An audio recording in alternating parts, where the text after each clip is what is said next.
Hola. Buenos tardes. Çok sallamadı dayı. It's gonna be other things are gonna be hearing it. Then You think you can communicate with other people when you are sleeping? our spirit goes to whatever it was like. You feel me? What's up? You are on YouTube. Doğar doğmaz bir Porto Rikolu Amerikan pasaportuna sahip oluyor. Ya soy alguien, batallé bastante desde morro, bien movido, las cosas salieron bien. Gracias a Dios ya ando bien vestido, ahora en restaurantes finos y un deportivo también. Recuerdo antes no traía ni un 5, siempre andaba pensativo, valorar lo que logré. Beyler bayanlar, adam beni buraya bıraktı. Bana dedi işte burada minibüsün gelecek, seni San Juan'a götürecek. Ama burada bir kadınla tanıştım. Kadın dedi San Juan minibüsü 5 dakika önce kalktı. Eyvah. Buradan San Juan'a taksi 130 dolar yazıyor. Uber'le gitmeye kalksan 90 ile 100 arası tutar. Kaldı ki Uber tutamam çünkü telefonumun interneti, telefon hattım çalışmıyor. Telefon hattım bozuldu. Daha önce bozulmuştu, yine bozuldu. O zaman ne yapıyoruz? Tabana kuvvet, yürü, git otostop çek bir yerde. Böyle devam. Bugün işte çiftlikten ayrıldığım ilk gün ve maceraya başladık. Otostop çekeceğim, ne yapayım ya, mecbur. Başka yapacak bir şey yok.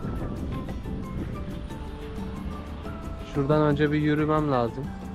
Uzunca bir yol. Sonra sağ taraftan bir yerden otostop çekeceğim. Uzun zaman oldu otostop çekmeyeli. Evet, otostopa başladım. Şimdilik duran yok.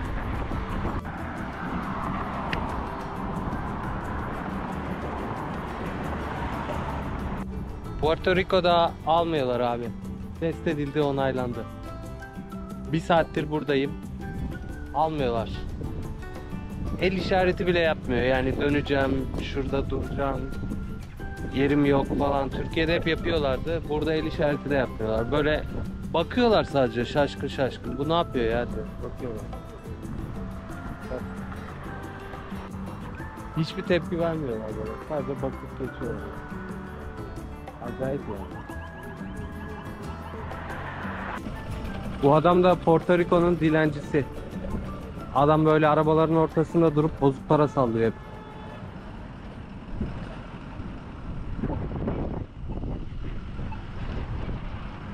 Şurada ileride bir Burger King var. Oraya gideceğim. Oranın internetini kullanmak için. Belki internet için bir şey satın almak gerekirse bir kahve alırım. Oranın internetiyle bakalım ne yapacağım, karar vereceğim. Yani buradan San Juan'a bir gidiş yok mu? Şu ana kadar gördüğüm kadarıyla yok. Hola. Buenos tardes. Çok sallamadı dayı. Ay, hayatında ilk kez bir Türk görüyorsun ve hiç sallamıyorsun. Bir daha kaç kere Türk göreceksin dayı? Aslında yapmış.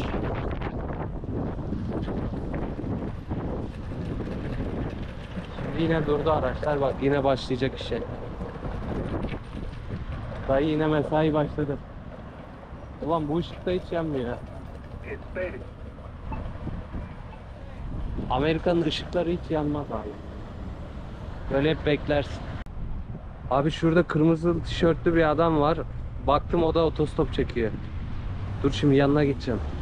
İşler enteresan olmaya başladı şimdi. Bak şurada adam. Şimdi şu adamın yanına gideyim. San Juan'a gidiyorsa bakalım biz beraber çekeriz otostop belki. Bakalım hayat ne gösterirse onu yaşıyoruz işte ya. Hayat ne verirse. Arkadaşlar, Porto Rico'da insanlar çok yardımsever, çok iyi. Ama otostopta durmuyorlar. Daha önceden aynı sorunu ben Yunanistan'da da yaşamıştım. İnsanlar çok iyi, çok yardımsever ama otostopta durmuyorlardı. Burası da öyle. Şimdi bu Burger King'den internete gireceğim. Telefon açarım, belki sorarım başka gelen araç var mı bugün diye. Yoksa da kaldık artık buralarda ya. Of. Benim de bir hatam değil de adam geç getirdi abi. Arabayı o kullanıyordu. Burger King'e gittim. İnterneti kullandım. Kadını aradım. Kadın şoförü Burger King'e yönlendirdi. Şoför geldi oraya, aldı beni. Şimdi gidiyoruz San Juan'a. Yolumuz bayağı uzun. En son işte Burger King'de B planı yaptım. Uber'le gitsem kaç para tutar diye. Yani farklı yerler yazdım. Hani birazcık yürürüm falan, mesafenin bir kısmını yürüyerek geçerim gibisinden. 88 dolar. 88 dolarlık mesafeyi bu minibüste 40 dolara sanırım götürecek. Maksimum 40 dolar dedi. Ama eğer San Juan'ın merkezinde bir yerinde inersem 25-30 dolar falanmış. Ama tam hostelin önünde 40 dolar. Artık medeniyete dönüyorum. San Juan. Ben tam şu köprüde otostop çekiyorum. Tam şurada. Kaderin cilvesi. Şu anda arabada rahat gidiyorum ya. Abi iyi ki gitmişim Burger King'e. İyi ki internet kullanmışım. Yoksa yani beni almazlardı ya. Akşama kadar otostop çekerdim. Belki bir tanesi kururdu. Çok zordu işim. Bir de otostopta tam gideceğin yere gidemiyorsun. O da kötü. Şimdi mesela bu araç tam gideceğin yere götürüyor.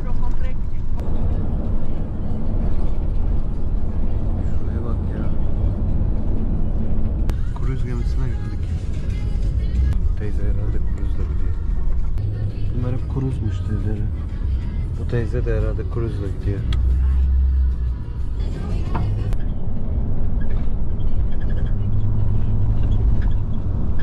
Zenginlerin yaşadığı bölgeye geldik.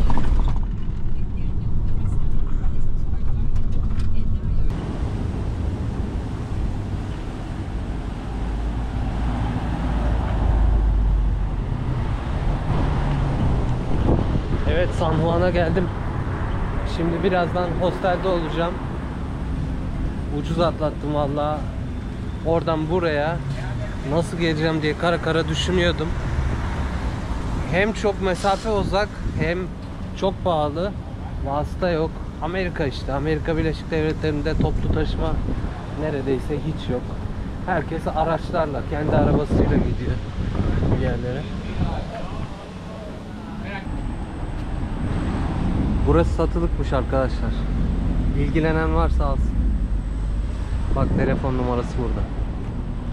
Hostelde fazla duramadım. Çıktım hostelden. Hostel çok özelliksiz bir yer ya. Sadece öyle ara sokakta bir yer açmışlar. İçine bir oda yapmışlar. Men's dorm yazıyor. Erkekler koğuşu. Öbür tarafta Women's dorm yazıyor. Kadınlar koğuşu. Tam askeri koğuş gibi. Saçma sapan bir sistem. Şimdi geldim böyle deniz kenarına. San Juan, Porto Rico'nun en büyük şehri. Onun plajı burası. Plajlarından bir tanesi. Bir sürü plajı var. Amerikalıların kafası çok basmıyor ya bu tip şeylere. Bak mesela burası Yunanistan'da veya Türkiye'de olsaydı şu gördüğünüz sahil kesimi olduğu gibi balık restoranlarıyla dolup taşardı.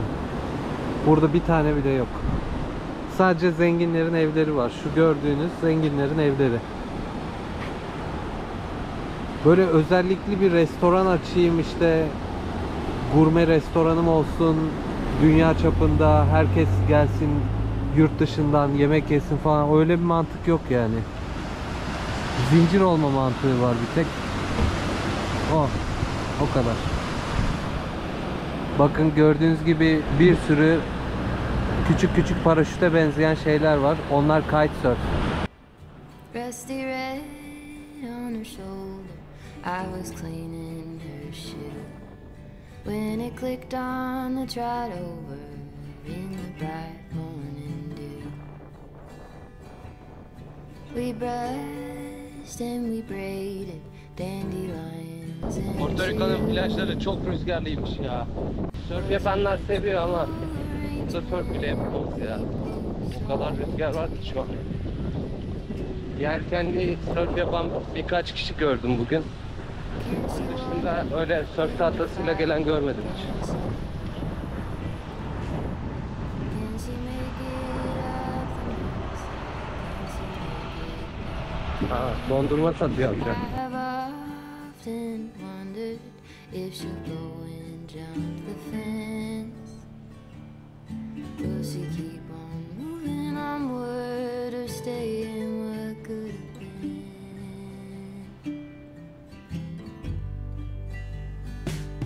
Bugün burada Porto Rico'da Biker Rally varmış. Yani bisiklet yarışları. Akşam vakti. Los Quedaos MTB. Even still, I remember Kadınlar var, erkekler var. Gençler, yaşlılar. Her yaştan insan.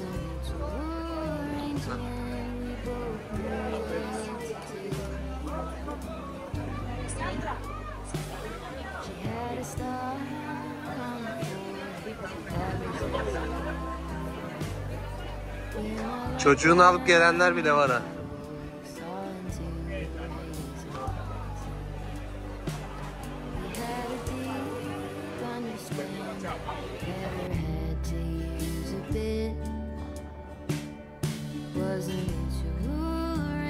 Check this out. If you have a child and a child has a problem, let's say your child is retarded, has a stage 1 of mental instability, so retarded. So this child may make noise like all day, right? It's a child though. Maybe like 2 years old, 3 years old. You're gonna be patient with that child because you have understanding why he's doing it. Right? But patience is a virtue, right? So if he going out killing folks, like, shit, you gonna kill me? You feel what I'm saying? Like, shoot, why is he killing people? What they did? What's wrong with him? He got money, he's still stealing. You know, what's going on? It's the spirit of the man. Because what's on the inside, it always reflects on the outside. This is our physical body, right? But from my understanding, when you go to sleep, you still dream, but you conscious. So how is it that you can have a dream if you sleep? Why? In my opinion, from my experience, because your consciousness doesn't sleep, because we're spirits. So this spirit that we have, this me talking, you hearing my spirit speaking, you're not hearing my body talk, because if somebody, blah, they kill me now, you ain't hearing nothing. But my spirit is still gonna be speaking, but it's gonna be other things are gonna be hearing it. Then You think you can communicate with other people when you are sleeping? I think that you're communicating with other spirits. How is it that it's possible to see somebody in your dream that you've never seen before in your life? That's right. I'm starting to get chills. You're going into a spiritual realm. Because if sleep is the cousin of death, then when you die, you definitely talking to other spirits now. Because if energy can't be created or destroyed, right? That's science. It can't be created and it can't be destroyed. So that energy just going somewhere else. So all energy is from God. God is the source. So what happens when we die? In my true opinion, when we die, our spirit goes to whatever it was like. Our spirit has a body, human form. This is just flesh and blood. Right now we're in the physical world. I can touch you. You feel what I'm saying? I can touch this. You feel what I'm saying? This is, you feel what I'm saying? But when this goes away, what you hearing ain't gonna go away. But where is the spirit going? It's gonna go to the spirit realm. Spirit room. Yes. Spirit dimension of where we are now. Right. It would be the spiritual version of this. because it Different does dimension. a different dimension because the consciousness doesn't die. But do you know what happens after the spiritual room? In that spiritual room, that's where you are forever. So your spirit is gonna go and be with those that it was like. So if you have a clean spirit, it's gonna be around clean spirits in the next life. If you have a dirty spirit, it's gonna be around dirty spirits in your next life. So there is next life. No, there is no next life. There is no next life. It's only one life. But what is spirit room like? Is it like heaven and hell, or is it? Well, just... I would say I haven't been there, so I can't speak on that. You know? But what I can say is that the best thing is to have a pure spirit. You feel what I'm saying? Yeah. And the best way, you know, I believe in the Quran. I believe in the Bible. I believe in Allah. Because Allah is just God. So, me personally, I pray to Yeshua. I pray to God. You know, in English they call him Jesus. But in the spiritual realm, it could be something different. If you go to clean spirits, it's going to be peaceful. It's going to be chill. It's going to be clean. You feel me? Yeah. It started raining. Guess I got to go on the other side. Yeah. Günlerdir tıraş olamadım. Günlerdir hava berbattı. Ya rüzgar vardı ya yağmur vardı. Bazen ikisi birden vardı. Dün de bir fırtına oldu burada. Burası benim kaldığım hostel. Koridorları böyle görüyorsunuz, hep ıslak. Ve hep yapraklar var şurada ileride. Şu yerdeki deliklerden de su çıkıyor. Muhtemelen de kanalizasyon suyu. Şuradan da çıkıyor. Burası bizim hostel.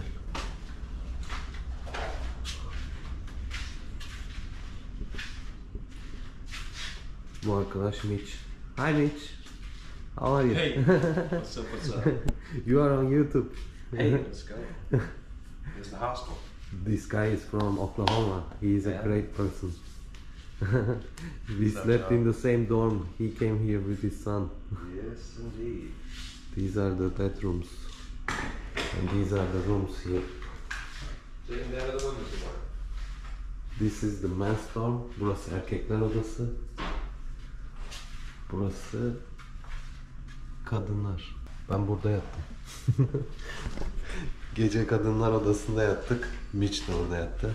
Çünkü bizim odamızı değiştirdiler. They switched the rooms. Women's and Yeah, men's. we're in the women's now. Yeah, we are in the room. This is the hostel. Burada kalıyorum işte. Nasıl arkadaşlar? Her taraf su, çamur. Böyle. Leş bir halde. Buralar böyle oturma yerleri. Arkadaş uyuyor. Bu adamı ne zaman görsen uyuyor zaten. Bak gördüğünüz gibi fırtınadan kalanlar. Evet, bugün bu hostelden çıkıp başka bir hostele geçiyorum. Burada 5 gün kaldım. Diğer hostelde de 4 gün kalacağım. Ondan sonra Porto Rico'dan ayrılıyorum. Diyeceksiniz ki nereye gidiyorsun? Dur, şurada güzel bir güneş ışığı. Diyeceksiniz ki nereye gidiyorsun? Daha yeni geldin diyeceksiniz. Yeni gelmedim aslında. 1 ay ben çiftlikte çalıştım. 9 günde işte burada San Juan'da kalmış olacağım. Sonra yeni ülke. Bu hostele 5 günlük ödediğim ücret, o gördüğünüz yerde 12 kişilik odada yattık ranzada. Ve ranzalar gerçekten çok kötü. Hani hostelin çoğu özelliği kötü. Hani hostelin neredeyse bütün özellikleri kötü. Mesela bir dolap yok. Sırt çantanızı koyabileceğiniz düzgün, güvenilir bir dolap yok. Tuvalet, banyo çok az var. Bu kadar fazla insan için. 2 tane tuvalet kabini var. 1 tane duş var. Yani çok az. Onun dışında interneti çok kötü. Yani pek güzel bir yer değil. Ve ödediğim para 120 dolar. 5 gün için 120 dolar ödedim.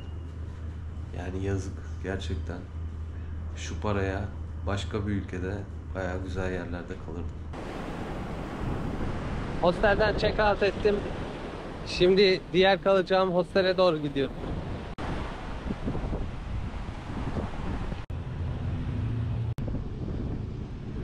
San Juan sokaklarında böyle hep sokak sanatlarını görebiliyorsunuz. Duvarlarda hep çizimler var. Porto Rico'da çok fazla genç göremiyorsunuz. Çünkü Porto Rico genelde nüfus göçü veren bir ülke. Yani buradan Amerika Birleşik Devletleri'ne çok fazla nüfus göçü veriyor. O yüzden gençler burada kalıp da saatte işte 8-9 dolar, 10 dolar para yapacağına Amerika'ya gidip orada işte saatte 18 dolar, 20 dolar veya daha fazla para yapabiliyorlar. O yüzden Porto Rico'nun nüfusu Amerika Birleşik Devletleri'ne göç etmiş Porto Rikoların nüfusundan daha az. Yani bu birazcık şeye benzedi. Afyon Emirdağ'ın nüfusu Belçika'daki Emirdağlıların nüfusundan daha az. Bu da bir gerçek.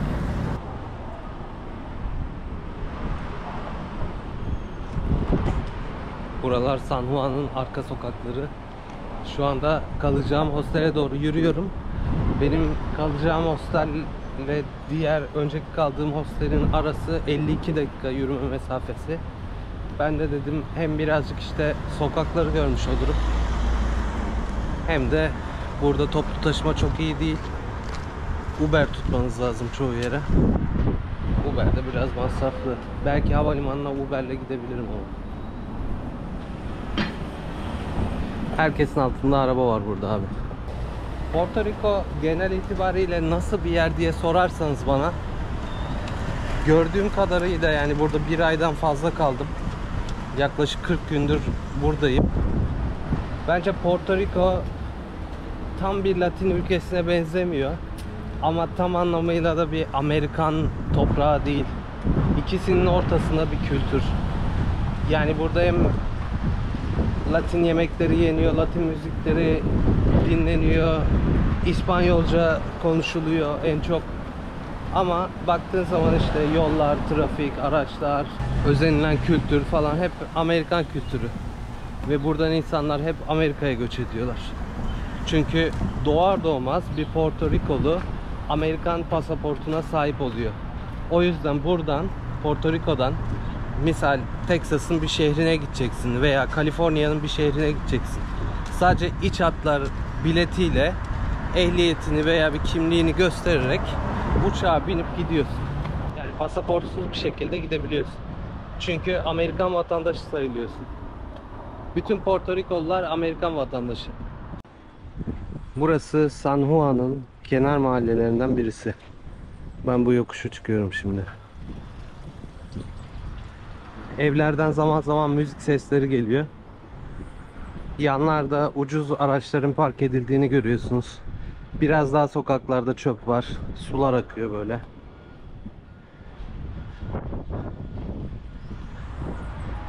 Evlerin duvarları falan gitmiş. Şuraya lastik yığmışlar balkona.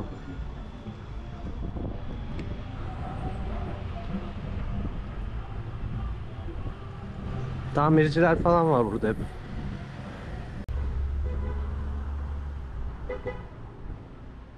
Hostele geldim şimdi. Burası güzel bir atmosfer. Öbüründen çok daha iyi. En azından Wi-Fi var. İnternete bağlanabiliyorum. Bir barı var, kafesi var burada. İçeride resepsiyon var. Öbürü gibi dandik değil ya. Güzel bir hostele benziyor. Bakalım. Burada 4 gün kalacağım.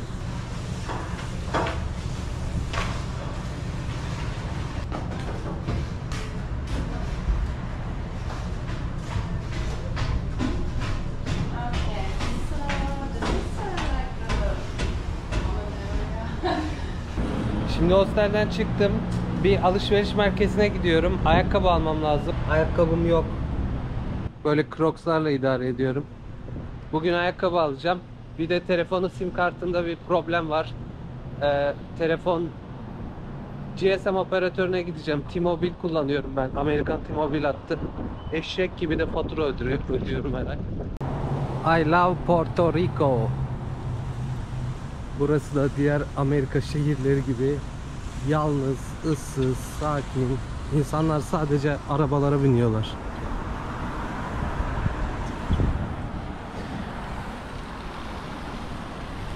Benim gibi böyle yürüyerek şehri keşfeden insan hiç görmüyorum. Yürüyen varsa mesela bir mağazaya, dükkana falan girmek için yürüyordur. Baksana, yürümeden keşfedilmez ki. Şehir dediğin yürüyerek keşfedecek. Burası da San Juan Belediyesi. Şuranın tam olarak ne binası olduğunu bilmiyorum ama üzerinde federal bina yazıyor. Üstünde de dev bir Amerikan bayrağı var. Federal bina. Lanet olası federaller. Şu an Amerika Birleşik Devletleri'ndeki bir alışveriş merkezinin en yoğun olduğu saatlerden birinde içine gireceğim. Burası bir cumartesi günü öğlen yoğunluğunda, bakalım nasıl oluyormuş. Yaya olarak geldim. Buranın adı Plaza Las Americas. Porto Rico'daki bu shopping mall'un, yani alışveriş merkezinin adı Plaza Las Americas. Benim gibi yaya gelen kimse yok. Yağmur da başladı.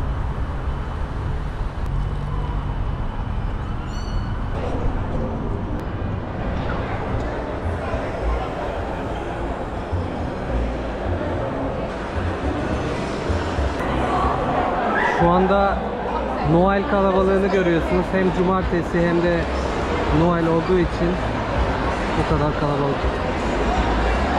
İnsanlar hep çocuklarıyla gelmiş. Şimdi bir ayakkabıcıdayım. Abi burası bitmiş ya. Bak 140 dolar. 155 dolar. 150 dolar. Bu ne biçim fiyatlar abi? Amerika bitmiş. 150 dolar. You see the drippy, I'm fitted up. Hop in my car and the giddy up. Secure the bag, yeah, I get the bus. Pick it up, pick it up, pick it up. You see the drippy, I'm fitted up. Hop in my car and the giddy up.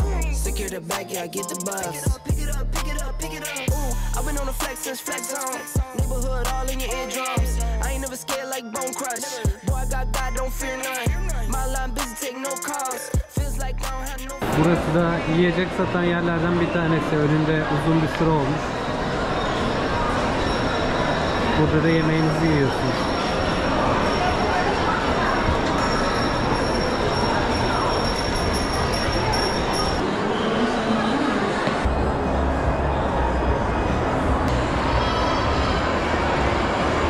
Burada insanlar çocuklarını Santa Claus, yani Noel Baba ile konuşturmak için buraya getiriyorlar. Önden bir liste veriyorlar. İşte ben şu hediyeleri istiyorum diye o listeyi söylüyor çocuk Noel Baba'ya. Sonra da annesi babası çaktırmadan o hediyeleri zaten önceden almış olduğu için o hediyeleri Noel Baba'ya önceden veriyorlar. Ve Noel Baba da çocuk kucağında sohbet ederlerken iyi o zaman diyor, al bakalım istediğin hediyeler burada diyor, çocuğa uzatıyor. Çocuk paketleri açıyor, bir bakıyor gerçekten hediyeler orada. Yani bu alışveriş merkezlerinde Amerika Birleşik Devletleri'nde Kasım-Aralık aylarında olan bir aktivite. İnsanlar böyle işte sıraya giriyorlar, para ödüyorlar bunun için. Her alışveriş merkezi aksakallı bir dede buluyor veya takma sakal takıyorlar adama. Böyle bir etkinlik yapıyorlar. Ben de daha önce Amerika'da malllarda, yani alışveriş merkezlerinde çalıştığım için bu olaylara çok aşinayım. Evet, şimdi 3. kata çıkalım bakalım. Burası 3 katlıymış. 3. katta yiyecek yerleri var. Ucuza bir şeyler yiyip. Burası da yemek yenilen bölge. Burada restoranlar var. Buraya food court deniyor. Burada işte Çin yemeklerinden fast foodlara, pizzaya kadar aradığınız her şey var.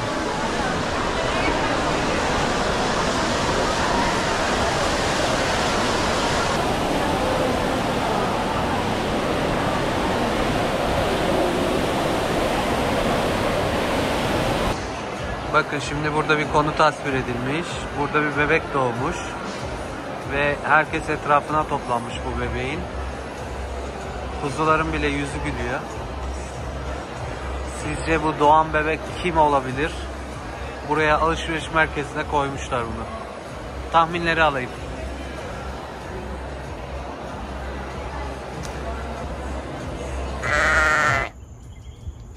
Abi önümde şu anda bir kaza oldu. Şu araba çarptı. Arka öndeki arabaya ve gidiyor. Burada da çarptığı arabayı görüyorum. Çarptığı arabanın yan tarafı çıkmış. Bak buradan görünüyor bak. Yan plastik. Without love.